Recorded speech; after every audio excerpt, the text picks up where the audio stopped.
Hello, everyone, and welcome back to another week of Fantasy Sports Talk here on the GSMC Fantasy Sports Podcast, brought to you as always by the GSMC Sports Network. My name is Christopher Shepard. Thank you guys yet again for tuning in to the show. To start off the week, we have an excellent show ahead for you, trying to vary as many segments as possible. I know last week was very IDP player profile heavy, and I know you guys like that, but I wanted to add some more fun segments to keep the show kind of fresh for the upcoming weeks ahead. We'll begin today's show with a couple of segments in the realm of fantasy basketball and football, not pertaining to IDP player profiles. We'll start off with NBA win totals, then we'll move on to some fantasy players who I believe will have more opportunities now that certain players in certain positions have gone from certain teams, and then of course we'll have our IDP player profiles at the end. But before we get into any of that, I do want to remind you guys to like, follow, and subscribe to the show and the network as a whole. There's a huge support to everyone involved. We also receive a ton of tips and donations as well, so if you do feel so inclined, please consider leaving them at the link in the description. GSMC.cloud is yet again a huge support to both me, my fellow podcasters, and ultimately the network as a whole. So anything you leave is greatly appreciated. Also consider leaving questions, comments, and concerns about the show, and they will be answered and addressed at the beginning of the next episode. Without further ado, let's jump right into a segment that should kind of ease us away from the mindset of IDP player profiles for just a little bit. Let's talk about some NBA win totals in the realm of the upcoming 24 to 25 NBA season. And when I look at these win totals, they are very specific. They are very linked to these teams who have overperformed or underperformed. And they're also kind of linked to what's been going on in this offseason, who's been moving around, what rumors have been fulfilled, and stuff of that nature. And so when I look at this list, there are some surprises, but not necessarily surprises in terms of high win totals, more low side win totals. And so, without further ado, let's just break down these win totals with no surprise as to who's number one. It is the Boston Celtics. This is their highest win total projection in the last couple of years. Not since the 2009 to 10 Boston Celtics team has their win total been this high, and that year they actually hit the under in terms of the win total. But they're sitting pretty at 58.5 wins. And if you look at this team, I think that they're primed to hit the over here. I think they got all their business for the offseason done.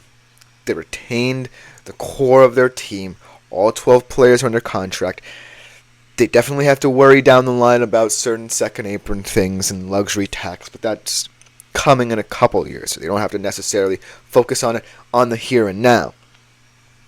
So therefore, they should be the team to beat yet again, at least in the Eastern Conference. And I think that they are a 60-win team or above even. And so I'm really looking forward to seeing how this prediction pans out, because I truly believe that the Celtics core is the best in the league.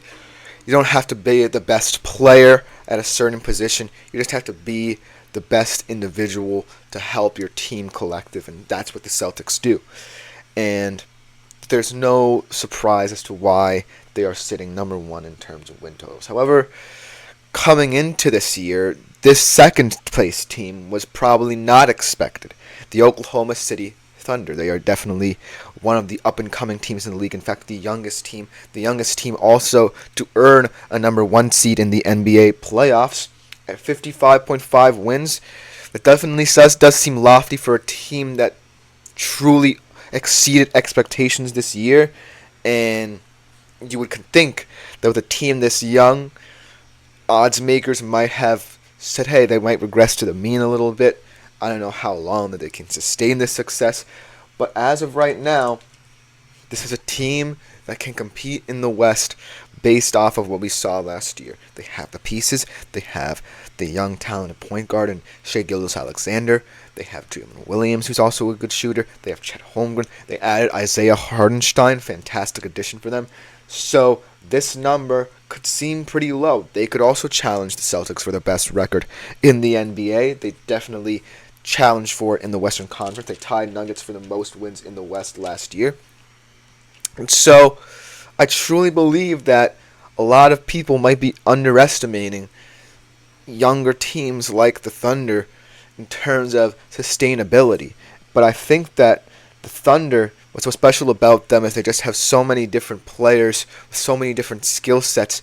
Because of their youth, they can perform at such a tempo that really confounds opposing defenses and makes it a challenge for them to defend. So they're going to be not necessarily a hard team to gauge, but a hard team to truly wrap your head around in terms of the crowded landscape in the West. But I do think this win total could look a bit silly, especially if they vary in terms of how they look out of the gate. And then, in third place is another team that may surprise people because due to certain events of the offseason, they may not even be the second best team in the East, but I certainly think they could challenge that. It's the New York Knicks, 53.5 wins projected for the 2024-25 NBA season. Second highest win total projection in the Eastern Conference. 8 games higher than last year. And it ties their highest ever win total projection with the 97-98 Knicks team. And so, as you can see, there's a lot of hope about this New York Knicks team now. All these Villanova guys reuniting on the Knicks. Brunson, DiVincenzo, now Mikal Bridges after they acquired him from the Nets. But the thing that's going to matter for the New York Knicks in terms of wins is A, point production, because you can't always be Brunson-centric. And even though, you can add as many players around him who know him and have played with him and have experience with him, it's always going to be a tough ask, especially in terms of the philosophies of Tom Thibodeau, for everyone to buy into that culture and truly sustain their levels of success outside of a guy like Brunson, because Tom Thibodeau is always going to be focused on workload. And so, truly sustaining A, the point production they need, and B, the team defense, because that's going to be a strength for them. I think the Knicks can really challenge in the Eastern Conference. I know that the Sixers are going to be right there. Milwaukee will certainly have something to say about it, but at the end of the day, the East is the more top-heavy conference where all of these teams are going to be in the reckoning. And why not the Knicks? They have length, they have size, they have versatility. Losing certain players like Hardenstein is a big hit. But they still have the players that they believe can sustain them and lead to a bigger win total. And so, while I certainly think that in the grand scheme of things, some teams look better on paper than the Knicks definitely have the culture and the understanding of what their team identity is. And that's a lot more than some other teams on this list. Then we look at the Mavs in fourth with a 50.5% win total. And as long as, Luka and Kyrie are still the bell cows of that team offense, then the Mavs will always be around a higher win total. And I'll have the role players as well to sustain them, and we have to see if they develop. I really like Derek Lively, and I really like Daniel Gafford as well. Maxi Kleba, obviously injured, but I really like how they have built this team and how Jason Kidd has coached it. And they're going to be in the reckoning in terms of the crowded Western Conference. Maybe not the highest win total in the conference, but ultimately, they're going to be there and thereabouts because of their two stars. And I would love to see them sustain this level of success. I don't know if they'll go back to the finals, but they certainly are a playoff team in my book. Then you have a surprise Milwaukee tied for 7th in terms of win totals. Kind of this fall from grace, where you see them for a long while, them and the Celtics being these two teams who should compete for the highest win total in the conference. But right now, it doesn't look that way because Milwaukee really hasn't done much to surround Giannis with help. I mean, Middleton is aging. So is Brook Lopez.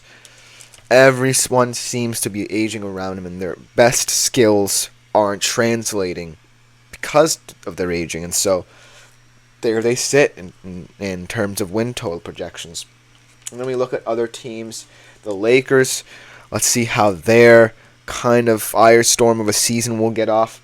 Will J.J. Redick be the right choice of coach? Will the Bron and Bronny dynamic really be a center point that muddies what the Lakers can be this year? Will Anthony Davis stay healthy and stay dominant? That's the big question, because the Lakers are a franchise who the nation has its eyes upon every single year. And at 44.5 wins projected, it's not their highest they've ever had, and it's definitely not a place where they want to be. And so the Lakers are definitely going to have to figure out a way to exceed expectations this year, because they missed Dan Hurley, they hired J.J. Redick as the coach, and now they have so many different personalities in that locker room that a guy like J.J. Redick's going to have to handle. And so we'll definitely have to see. But in terms of the lowest win total, it is the Brooklyn Nets. Sorry to say, if you live in the Brooklyn area or near it like I do, then you know that this team definitely has fallen from grace a little bit. They had Durant, Kyrie, Harden at one point, and now all of them are gone. Gaunt's Mikal Bridges as well, who really tried his best to sustain them after the loss of those three players.